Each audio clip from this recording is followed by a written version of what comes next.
माननीय श्री इकरा चौधरी जी। धन्यवाद सभापति महोदय, आपने मुझे इस विशेष चर्चा पर बोलने का मौका दिया। भारत के संविधान के 75वें वर्ष की चर्चा के मौके पर मैं सबसे पहले संविधान बनाने वालों की दूरदृष्टि को सलाम करती हूँ। एक युवा सांसद के तौर पर मैं अपनी उम्मीदों को संविधान के साथ जोड़कर खास तौर पर ये बताना चाहती हूँ कि आज हमारे देश में पिछड़े, दलित, अल्पसंख्यक समुदाय को किस तरह अपने संवैधानिक अधिकारों और आज़ादियों की हिफाजत के लिए हर रोज मुश्किलों का सामना करना पड़ रहा है। Doctor B.R. अम्बेडकर के कथन से अपनी बात रखना चाहती हूँ। उन्होंने कहा था, मुझे अपने भारतवर्ष पर फक्र है कि जिसके पास ऐसा संविधान है जो लोकतंत्र, समाजवाद और सेक्युलरिज्म को संजोता है। लेकिन आज ऐसा लगता है जैसे संविधान की किताब तो है पर इसे चलाने वालों का ईमान गुम हो गया है। आज हिंदुस्तान में हर वर्ग को किसी न किसी चुनौती का सामना करना पड़ रहा है, मगर अल्पसंख्यक, खास तौर पर मुसलमानों पर जो कहर टूटा है वो किसी से छुपा नहीं है। ये लोग सिर्फ अपने मजहबी पहचान की वजह से निशाने पर हैं। संविधान का अनुच्छेद 15 कहता है कि किसी भी नागरिक के साथ धर्म, जाति या किसी और वजह से भेदभाव नहीं होना चाहिए, लेकिन हकीकत इसके उलट है। हालात इस कदर बिगड़ चुके हैं कि hate speech, mob lynching, bulldozer द्वारा घरों को गिराने की घटनाएं आम हो गई हैं। खास तौर पर उत्तर प्रदेश में, जहां ऐसा लगता है जैसे कानून के नाम पर जंगल राज चल रहा हो। संभल में जो हुआ वो सबके सामने है। पुलिस के संरक्षण में निर्दोष लोगों की हत्या की गई और सरकार ने चुप्पी साध ली। अल्पसंख्यकों पर हिंसा बढ़ती जा रही है, मगर सत्ता में बैठे लोग या तो आंखें मूंदे हुए हैं या फिर इन घटनाओं को बढ़ावा दे रहे हैं। हद तो तब हो जाती है जब न्यायपालिका की बात भी अनसुनी कर दी जाती है। सुप्रीम कोर्ट ने मॉब लिंचिंग पर 11 सूत्रीय निर्देश जारी किए थे। इसमें साफ कहा गया था कि राज्य सरकारें और पुलिस इस तरह की घटनाओं को रोकने और दोषियों पर सख्त कार्रवाई करने के लिए जिम्मेदार हैं, लेकिन आज भी इन निर्देशों पर अमल नहीं हो रहा है। हाल ये है कि मॉब लिंचिंग को रोकने की बजाय सत्ता में बैठे लोग आग में घी डालने का काम कर रहे हैं। उनकी जुबान से ऐसी बातें निकलती हैं जो नफरत को और बढ़ावा देती है। ये अशांति अब इतनी गहराई तक फैल चुकी है कि हमारे समाज के धर्मनिरपेक्ष चरित्र पर गंभीर सवाल उठ रहे हैं। साल की शुरुआत में ही कई राज्यों में दुकानदारों को अपने नाम बोर्ड पर लगाने के लिए मजबूर किया गया।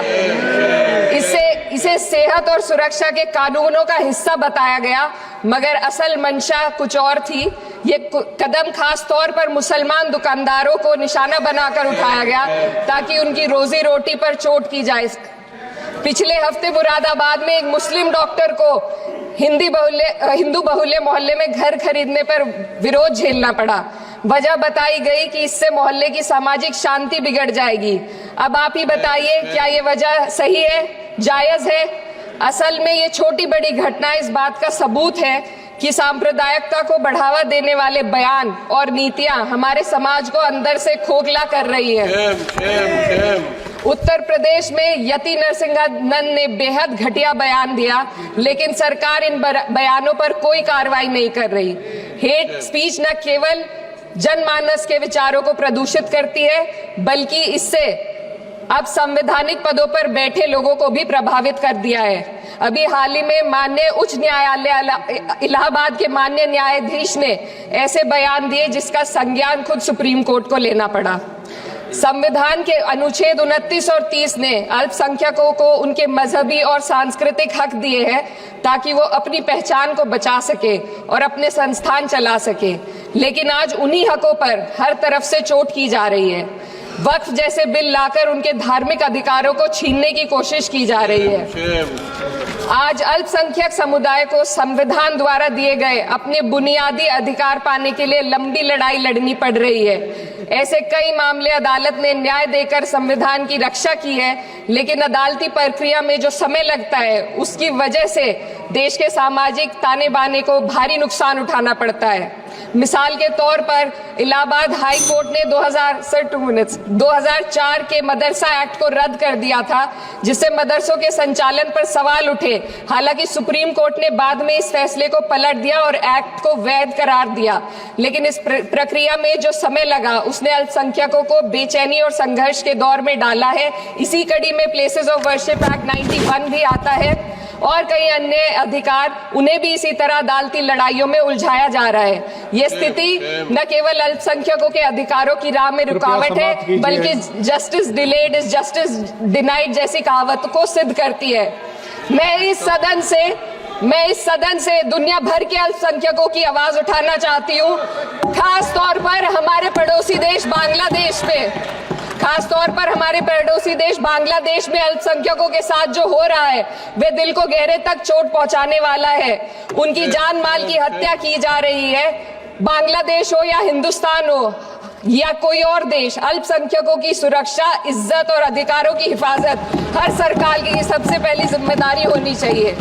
मैं इस सदन से अपने देश के अल्पसंख्यकों के साथ बांग्लादेश के पीड़ित अल्पसंख्यकों की आवाज को एक साथ उठाना चाहती हूँ। ये वक्त की पुकार है कि हम सब मिलकर ये सुनिश्चित करें कि किसी भी इंसान को उसकी पहचान या मजहब के कारण डरकर जीने पर मजबूर ना होना पड़े। जहाँ हक छीने जाते हैं वहाँ अमन खो जाता है। ये बात हर सरकार को समझनी चाहिए। अगर हम सच में अपने संविधान का सम्मान करना चाहते हैं तो हमें नफरत और भेदभाव को खत्म करना होगा। हमें ये दिखाना होगा कि ये मुल्क हर वर्ग, हर जाति, हर धर्म और हर समुदाय का है, और जब तक ऐसा नहीं होगा तब तक संविधान की आत्मा सिसकती रहेगी। सर, अपनी बात को खत्म करते हुए मैं एक शेर अर्ज करना चाहती हूँ।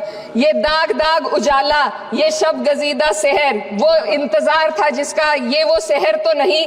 लेकिन अगर इस सदन में बैठे हम सभी सदस्य ये ठान ले कि हमें संविधान के मूल्यों को लागू करना है और उसे लागू करने का प्रयास करें, तो वह सुबह जरूर आएगी जिसके लिए लाखों भारतवासियों ने अपने जानों की कुर्बानी दी थी। श्री हनुमान बेनीवाल जी, श्री हनुमान